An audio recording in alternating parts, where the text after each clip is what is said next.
And then I would drop my dinner fork and say, I gotta go, there's gonna be a shooting. Sure enough, 42 minutes later, Jamari Tillman, 10 years old, gets shot in the left hip. And I knew right to go to 6218 Northwest Bell Parkway to go knock on Wu's door, because he was the one who was probably involved in the shooting. I need an exception.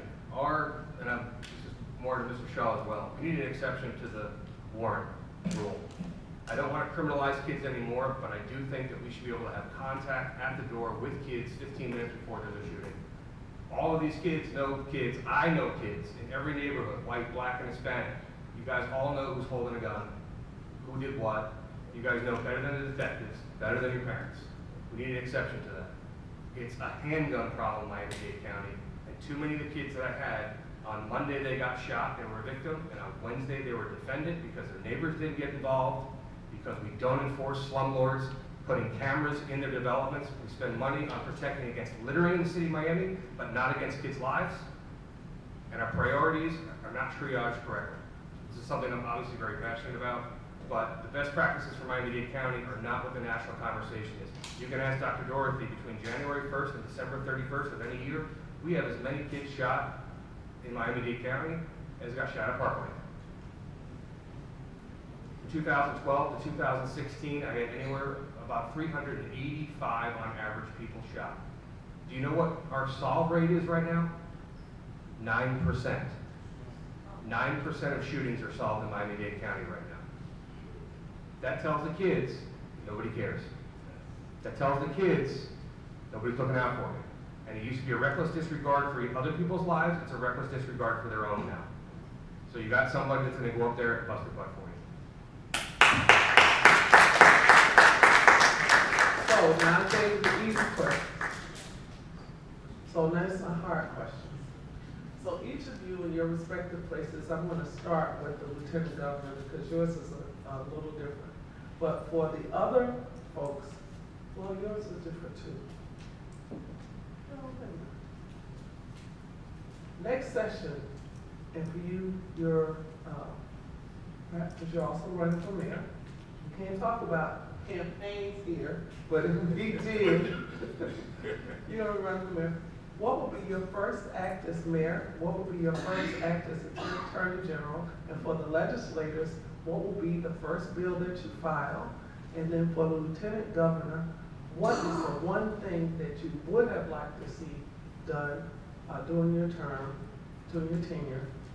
And what was it? And how are you going to make it happen after you? That's a very good question, Yolanda. I really wish I would have gotten the questions ahead of time. Before I answer that question, I really need to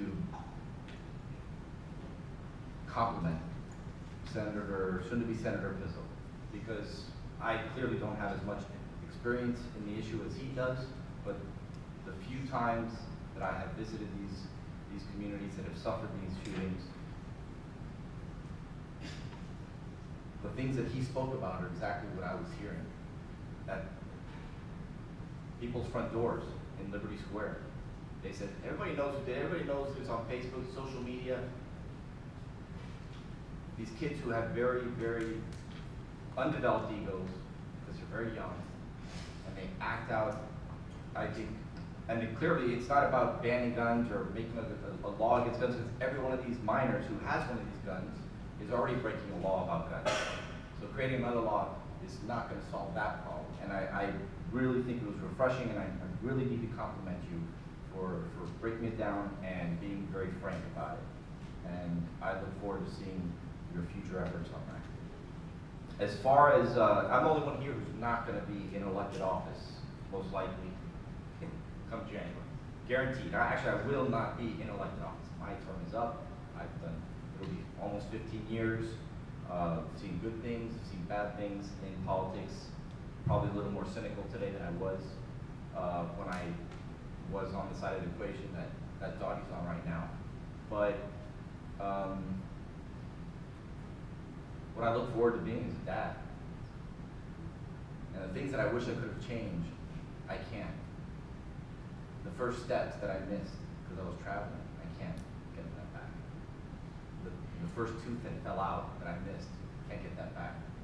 And at the end of the day, you'll find, or at least I believe, that one's legacy is really not about any legislative accomplishment, any bill they pass.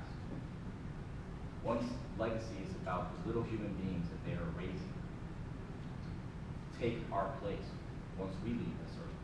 That is one's legacy. It's about our children. So what I'm looking forward to is time with my 2 daughters, and the regret is the time that I missed with them. Because I may have passed constitutional amendments to cut taxes for low-income seniors and extended the affordable housing program, surtax program in Miami-Dade County for 20 years that was going to expire. But I don't think I'll be remembered for that. I'm not naive, nor do I expect to be remembered for that. I'm proud that those things were accomplished because people will benefit from it. The thing that is the most important about a legacy, as far as I'm concerned, my personal opinion, are the 2 human beings, 2 little girls that I am raising with my wife now.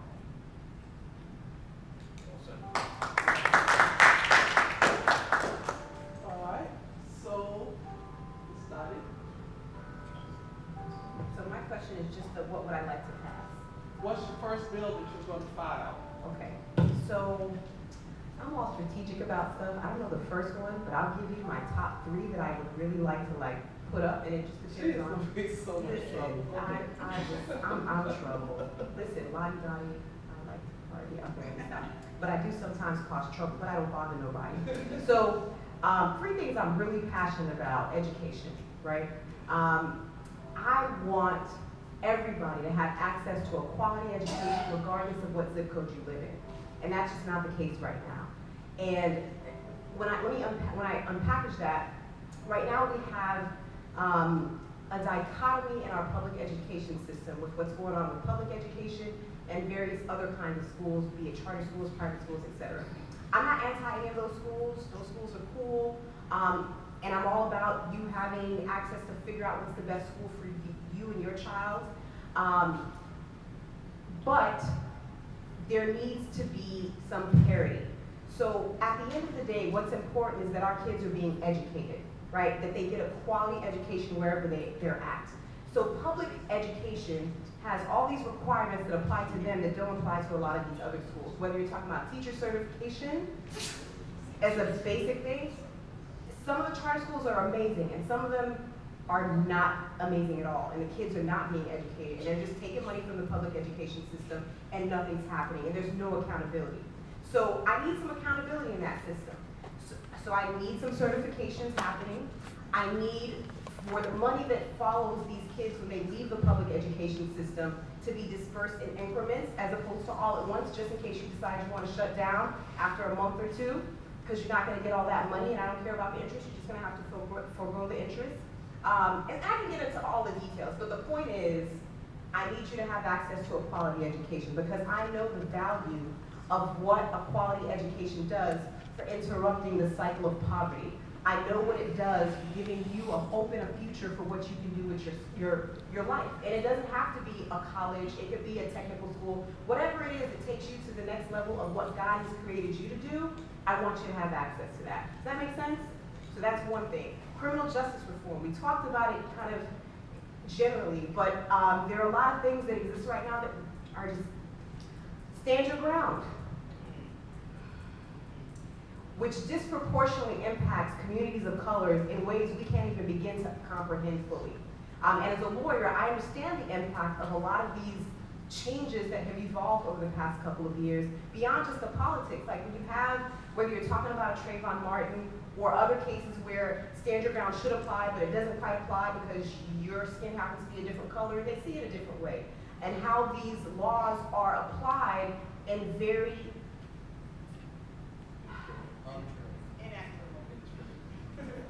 just straight up racist ways. Y'all weren't ready for that one, right? Y'all wanted a different word. No, just straight up racist ways, and it's just not okay. And the structural racism is real, from the point of arrest to the point of prosecution to the point, like at every level, like it's real. They did a study recently in Miami-Dade County about the disproportionate enforcement at all levels of the judicial system of how some people are over-policed and some people are under-policed. You know who's under-policed in Miami-Dade County? Hispanic men. right? Under-policed.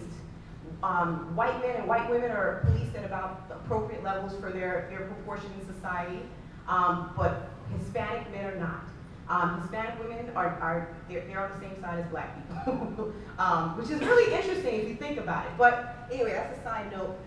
So education, criminal justice reform, something for the environment. We're in Florida. Why are we not preparing for things like climate change? Like, that makes no sense. Like, you're hearing some of the issues that we have, and we're talking about affordable health care. So affordable housing actually is what we were focusing on. And one thing, I'll just put this out there for the hopefully soon-to-be Attorney General. One thing you can do about that, that's not a legislative thing, is dealing with a lot of these slumlords. As I'm out there knocking on doors, these people are suffering through situations because they got these slumlords and they ain't got nowhere else to go. So they deal with it, and then these problems are compounded when you have things like hurricanes and people don't have anywhere to go. So now they're using the hurricanes as an excuse not to do what they should have done long before the hurricane. And people are just looking for a place to rest their heads. And they can do it anyway. I know Yolanda's gonna get mad at me, so I'm gonna just pass it on. But I will say, affordable health care is also super important, because there's lots of monies that we just left on the table for people who need it, because our governor wanted to play politics with people's lives. And if you're looking at what's happening on the state level or on the national level, like, we're talking about voting, you need to go out and vote like your life depends on it. The last day to register to vote is October 9th. If you know anybody who is not registered to vote, please get them to register to vote. If you don't know where to do it, holler at the NAACP, go to my website, DottieJoseph.com, click on district and voter information, register to vote. Like, this is not a dress rehearsal. We need to vote like our life depends on it, because it does. Because if you have somebody who's saying, we're gonna just take away insurance coverage for people who have pre-existing conditions, you know what they're telling you? Just go ahead and die. What is that? That's not the country that I came here to live in. Anyway, go ahead. Okay, let me tell you, this is my show. This is my show. I said one thing. You only get to file 6 bills, soon to be representative. I heard it. I heard 8 just then, all right? But anyway, one thing, because we have questions, we want to invite the audience to ask questions, do them on a card, send them to me, and so we want to leave room for that. So just one thing. That is an extremely hard question in the city of Opa-locka. Just to give you an idea about the city, for those that don't know, the city of Opa-locka is probably one of the most challenging municipal political environments in the state of Florida. Right now, we are under a financial crisis where the governor's office has direct ties and oversight over our finances. We have strongly failing infrastructure problems where we have literally sewage in the streets, public health hazards, flooding. We have roads throughout the city. We have FBI probe into corruption within the city. It was named the most dangerous city in the state of Florida. And we have quite a few problems with HUD and also slum conditions and housing conditions within the city of Opa-locka. There's no rose-colored ideas when it comes to what's going on in Opa-locka. We do see that this is a city, though, that has some of the greatest potential municipality within Miami-Dade County. 20 minutes from 2 international airports, its own executive airport, has a railway connected to all the highways. It's a transportation and industrial hub. And so much so that Amazon invested over $150 million to put a large distribution center there. We have a publicly traded company that invested over $8 million to develop our flea market. So there's a lot of potential within the city of Opa-locka. And what I'll be dealing with coming up in November is an almost completely new commission. Only one person will be there. So it'll be completely new individuals. So as a leader of a city, a whole municipality, 16,000 residents, 4.5 square miles, $36 million budget, we have to set a vision for the city. So my first act as a mayor is to get together our newly appointed commission, the elected commission, and start to discuss with advisors from the state, the county, the municipality, and many of our people that have been engaged in Opa-locka to start to put together a plan about how we can get the city out of these various problems we have. And we're gonna need experts, we're gonna need all hands on deck for everybody that's been engaged in politics to really understand and really uplift this community. And this is a community that's struggling for too long.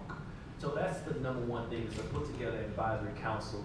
And then number two is to organize our business owners and our property owners and our residents and our legislators to help us get the funding necessary to fix these streets and in this slum, the flooding and the sewage problems.